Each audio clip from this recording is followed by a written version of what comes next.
Mga viewers, good day mga viewers. Natay pahula mga viewers. So nako parcel. Isis pa wala pa rin siya nabrihan.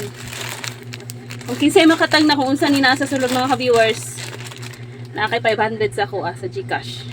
Mag-install jud ko GCash kay wala ko GCash karon pero mag-install ko pag mahulaan nimo kung unsa sulod ani. Maghatag na kog 3 days.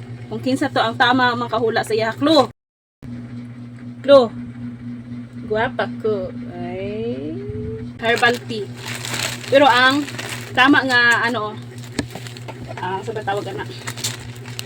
Kung kinsa ang tama makahulaan ni mga viewers, parcel ni siya mga viewers, i-order jud nako ni siya. Oh. Kung kinsa ang tama makahula kung say unod ani mga viewers, ikaw na jud. 3 days lang kung maghatag, after 3 days abrihan ta ni. Or kung wala pa jud kinsa makatubag ani kung unsay naa sa sulod or dili na to siya abrihan. Palihog ko comment dira mga viewers.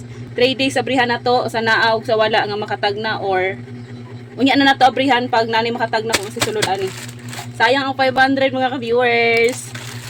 So ano pa hinahantay mo mga viewers? Mag-comment ka na diyan ano ang laman ng box natin at box parcel natin mga viewers. Mga viewers, comment na kayo diyan ano laman ng ating parcel. Sayang 500.